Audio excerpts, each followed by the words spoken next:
Hello વિદ્યાર્થી મિત્રો, આપ સૌનું આપણી યુટ્યુબ ચેનલ પર હાર્દિક સ્વાગત છે. તો આજે હું તમારા માટે લઈને આવી ગઈ છું ધોરણ 4 વિષય પર્યાવરણ એનો એકમ 1 રોજ નિશાળે જઈએ એનું સંપૂર્ણ સોલ્યુશન. તે પહેલાં તમે જો આપણી ચેનલને લાઇક, શેર અને સબસ્ક્રાઈબ ન કરી હોય તો તે જરૂરથી કરી દેજો. તો ચાલો આપણે આ એકમની સંપૂર્ણ સમજૂતી મેળવીએ. તો અહીં આપણું પ્રકરણ 1 રોજ નિશાળે જઈએ તેમાં પણ આપ્યું છે કે તમે રોજ શાળા એટલે કે સ્કૂલમાં આવો છો. બધા જુદી જુદી રીતે શાળાએ આવે છે. કોઈ ચાલીને, કોઈ રિક્ષામાં, કોઈ સાયકલ પર તો કોઈ સ્કૂટર પર. આમ જુદી જુદી રીતે શાળામાં આવવાનું થાય છે. પરંતુ આવું બધે હોતું નથી. ઘણી જગ્યાએ શાળામાં જવું ઘણું પડકારરૂપ હોય છે. ચાલો આપણે થોડા બાળકોને મળીએ અને જોઈએ કે તેઓ કેવી રીતે શાળાએ પહોંચે છે. તો અહીં પહેલું આપણને આપ્યું છે કે અમે અમદાવાદ શહેરમાં રહીએ છીએ. ઘરથી શાળા ઘણી દૂર છે એટલે સરળતાથી શાળામાં જઈ શકતા નથી. શાળામાં જવા આવવાનું રિક્ષાનો ઉપયોગ કરીએ છીએ. તો આપણો પહેલો પ્રશ્ન પૂછ્યો છે કે શું તમે શાળામાં કેવી રીતે જાઓ છો? તો એનો જવાબ થશે કે હું શાળાએ ચાલીને, સાયકલ લઈને, બસમાં, રિક્ષામાં કે સ્કૂલ વેનમાં જાઉં છું. એના પછીનું બીજું છે કે સિમેન્ટનો પુલ એટલે કે બ્રિજ. તો અમે નદીની પેલે પાર રહીએ છીએ. નદી ઉપર પુલ બનાવવામાં આવ્યો છે. તે પુલ પરથી અમે શાળામાં જઈએ છીએ. આ પુલ સિમેન્ટ, ઈંટો અને લોખંડના સળિયાથી બનેલો છે. પુલને પગથિયા પણ હોય છે. તો આમાં પ્રશ્ન છે કે તમારા ગામ કે શહેર નજીક પુલ છે? પુલ વિશે વધારે જાણકારી મેળવો. તેમાં આપણે લખી શકીએ કે એનો પહેલો પ્રશ્ન પૂછ્યો છે કે પુલ ક્યાં છે? નદી ઉપર, રોડ ઉપર, બે ડુંગર વચ્ચે કે બીજે ક્યાંય? તો એનો જવાબ થશે કે અમારા ગામની નજીક પુલ નદી પર છે. બીજો પ્રશ્ન છે કે પુલનો ઉપયોગ કોણ કરે છે? લોકો, પ્રાણીઓ કે વાહનો? તો પુલનો ઉપયોગ લોકો અને વાહનો કરે છે. આ પુલ બનાવવા કઈ કઈ વસ્તુનો ઉપયોગ થયો છે તેની યાદી બનાવો. તો આ પુલ બનાવવા માટે સિમેન્ટ, લોખંડના સળિયા, ઈંટો, પાણી, માટી અને કપચીનો ઉપયોગ થયો છે. એના પછી છે કે તમારી નોટબુકમાં પુલનું ચિત્ર બનાવો. પુલ પરથી પસાર થતા આગગાડી, વાહનો, પ્રાણીઓ અને લોકો દોરવાનું ભૂલતા નહીં. તો આ પ્રવૃત્તિ તમે તમારી નોટબુકમાં કરશો. એના પછી છે કે જો પુલ ન હોત તો કેવી મુશ્કેલી પડે તે કહો. તેનો જવાબ થશે કે જો પુલ ન હોત તો બધા લોકોને આવવા જવામાં તકલીફ થાત, ટ્રાફિકની સમસ્યા નડે, સમય વધારે જાય અને વગેરે સમસ્યાઓ થાય. એના પછી છે કે બેટ દ્વારકા. તેમાં પણ આપ્યું છે કે ગુજરાતના કેટલાક વિસ્તારો પાણીમાં હોવાથી હોડીનો ઉપયોગ થાય છે. અમે આવા વિસ્તારમાં રહીએ છીએ. શાળાએ જવા હોડીનો ઉપયોગ કરીએ છીએ. બેટ દ્વારકા પણ આવો જ એક વિસ્તાર છે. તેમાં આપણો પહેલો પ્રશ્ન છે કે શું તમે હોડીમાં બેઠા છો? કેવો અનુભવ થયો હતો? તેનો જવાબ થશે કે હા, અમે હોડીમાં બેઠા છે. જ્યારે હોડી હાલક ડોલક થતી હતી ત્યારે થોડો ગભરાટ થતો હતો, પણ એકંદરે મજા આવી હતી. બીજો પ્રશ્ન છે કે શું તમે બીજી કોઈ રીતે વિચારી શકો છો કે જેના દ્વારા આપણે પાણી પર મુસાફરી કરી શકીએ? તેનો જવાબ થશે કે હા, પાણીમાં મુસાફરી તરીને, મોટી ટ્યુબ દ્વારા અને સ્ટીમર દ્વારા કરી શકાય છે. એના પછી હવે આપણને કીધું છે કે ઊંટગાડી એટલે કે કેમલ કાર્ટ. તેમાં પણ આપ્યું છે કે અમે રણ એટલે કે ડેઝર્ટમાં રહીએ છીએ. બધી બાજુ રેતી જ રેતી. રેતી દિવસે ખૂબ જ ગરમ થાય છે. અમે શાળાએ જવા ઊંટગાડીમાં સવારી કરીએ છીએ. એના પછી છે બળદગાડું એટલે કે બુલક કોટ. તેમાં આપ્યું છે કે અમે ગામડામાં રહીએ છીએ. અમારા બળદગાડામાં બેસીને લીલાછમ ખેતરો વચ્ચેથી ધીમે ધીમે શાળાએ જઈએ છીએ.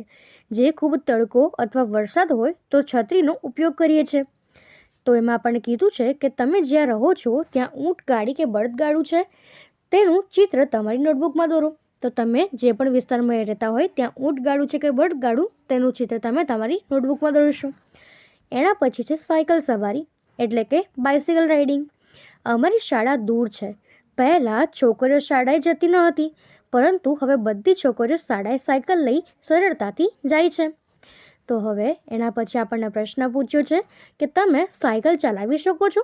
જો હા, તો તમને કોણે શીખવી? તો એનો જવાબ થશે કે હા, હું સાયકલ ચલાવી શકું છું. મને મારા મોટા ભાઈએ સાયકલ શીખવી છે. એના પછીનો પ્રશ્ન છે કે તમારી શાળામાં કેટલા બાળકો સાયકલ લઈને આવે છે? તેનો જવાબ થશે કે અમારી શાળામાં 13 જેટલા બાળકો સાયકલ લઈને આવે છે. તો હવે એના પછી છે કે મારી શાળા મારી ગાડી એટલે કે ગાડી દ્વારા. તેમાં પણ આપ્યું છે કે અમે શાળાથી દૂર રહીએ છીએ. અમારા માટે શાળા એ વાહનનો સગવડ કરી છે, જેમાં અમે નિયમિત શાળાએ જઈએ છીએ. તો પ્રશ્ન પૂછ્યો છે કે તમારી શાળા તમારા ઘરથી દૂર છે કે નજીક? તો એનો જવાબ થશે કે મારી શાળા મારા ઘરથી નજીક છે. એના પછી બીજો પ્રશ્ન છે કે તમારી શાળામાં આવી સુવિધા છે? જો હા, તો કયા વાહનમાં તમે આવો છો? તેનો જવાબ થશે કે મારી શાળામાં આવી વાહનની સુવિધા છે, પણ મારી શાળા છે પણ એ નજીક હોવાથી હું શાળામાં સાયકલ લઈને આવું છું. તો હવે એના પછી આપણને કહ્યું છે કે ચાલો આપણે ગીત ગાઈએ. તો આપણને ગીત આપ્યું છે કે લીલી પીળી બસ ચાલી જાય, ચાલી જાય, ચાલી જાય, એક ટકોરે અટકે એ તો બે એ ઉપડી જાય, ઉપડી જાય, ઉપડી જાય.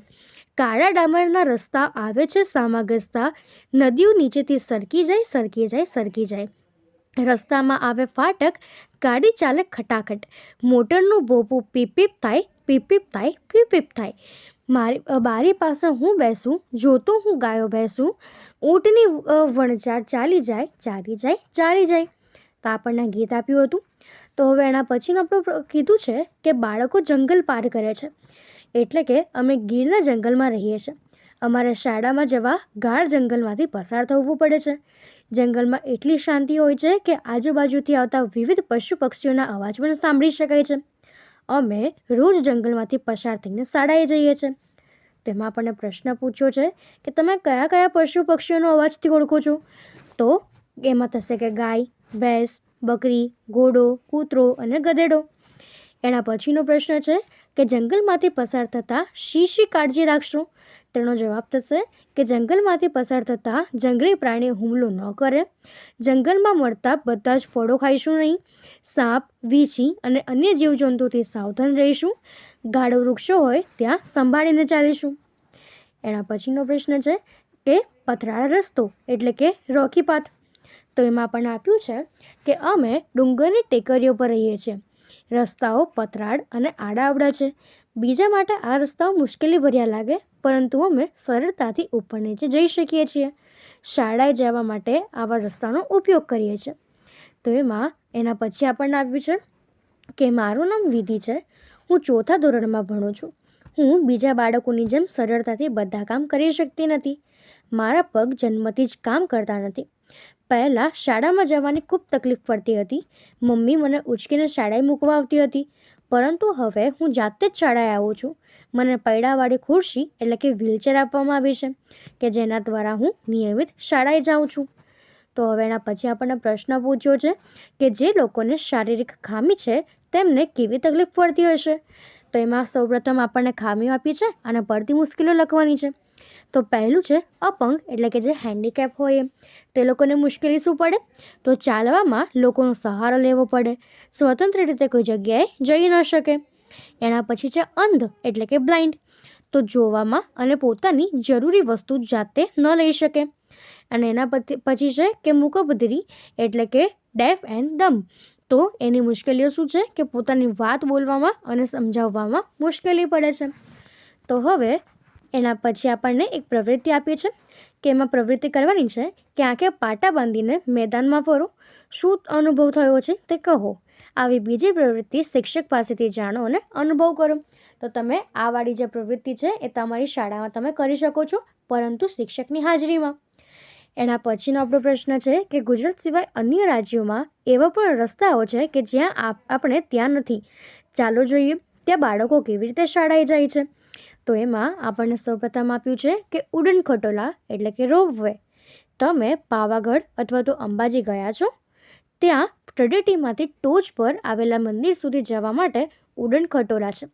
ઉડન ખટોલા એટલે કે જેમાં મજબૂત તારનું દોરડું હોય અને તેમાં લટકેલી ટ્રોલી, એમાં બેસીને ઉપર કે નીચે જવાય. આ અંગેની વધુ માહિતી તમારા શિક્ષક પાસેથી મેળવો. કેટલાક રાજ્યોમાં નદી અથવા તો ખીણ એટલે કે વેલીની સામેની બાજુ જવા આ પ્રકારના માર્ગનો ઉપયોગ થાય છે. શાળાએ જતા બાળકો પણ તેનો ઉપયોગ કરે છે.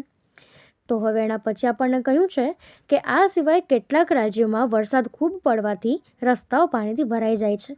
તેથી આ બાજુથી પેલી બાજુ જવા માટે વાંસ એટલે કે બાંબુમાંથી પુલ બનાવવામાં આવે છે. તો કેટલીક જગ્યાએ લાકડાના પાટિયા કે દોરડાનો પુલ બાંધીને તેનો ઉપયોગ કરવામાં આવે છે. રસ્તામાં ગાઢ જંગલ, ખેતર, નદી, ડુંગરો કે રણ હોય, કોઈ ફરક પડતો નથી. ગમે તેવા સંકટોને પાર કરીને અમે તો શાળાએ નિયમિત પહોંચીશું જ. તેમાં પ્રશ્ન છે કે શું તમે તમારી શાળાના રસ્તે કોઈ મુશ્કેલી અનુભવી છે? તેનો જવાબ થશે કે જ્યારે વરસાદ આવે ત્યારે પાણી ભરાઈ ગયું હોય ત્યારે મને થોડી મુશ્કેલી પડે છે. ઘણી વખત રસ્તામાં કીચડ હોવાથી કપડાં પણ ગંદા થાય છે. તો એના પછી છે કે ચાલો જુદી જુદી પરિસ્થિતિમાં ચાલતા શીખીએ. તેમાં આપણને કીધું છે કે તમારા મિત્રો સાથે ખુલ્લા મેદાનમાં જાઓ અને નીચેની પરિસ્થિતિમાં ચાલવાનો અભિનય કરો. તો આપણી પહેલી પરિસ્થિતિ છે કે મેદાન સીધું, નરમ અને સુવાળું હોય. બીજું છે કે મેદાન કાંટાઓથી છવાયેલું હોય. ત્રીજું છે કે રસ્તો પથરાળ અને આડોઅવળો હોય. ચોથું છે કે રેતીનું રણ છે અને રેતી ગરમ છે. એના પછી છે કે શું દરેક વખતે ચાલવામાં કોઈ તફાવત પડે છે? ચર્ચા કરો. આ એકમમાં બાળકો કેવા વાહનો અને રસ્તાનો ઉપયોગ કરીને શાળાએ જાય છે તે લખો. તેમાં સૌપ્રથમ આપણે લખી શકીએ કે તે કયા કેવી રીતે જાય છે. તો તે રિક્ષામાં, સાયકલમાં, હોડી કે બળદગાડામાં, ઊંટગાડું અને રોપવેમાં, સડક માર્ગ પર, દરિયાઈ માર્ગે અને રોપવે દ્વારા જાય છે. તો માટે આપણે આ રીતે તેને લખી શકીએ છીએ. તો અહીં આપણું આ પ્રકરણ પૂર્ણ થાય છે. જો તમને આમાં કોઈ પણ ડાઉટ હોય તો તમે તે કોમેન્ટ સેક્શનમાં જરૂરથી જણાવી શકો છો અને આપણી ચેનલને લાઇક, શેર અને સબસ્ક્રાઈબ જરૂરથી કરી દેજો. Thank you.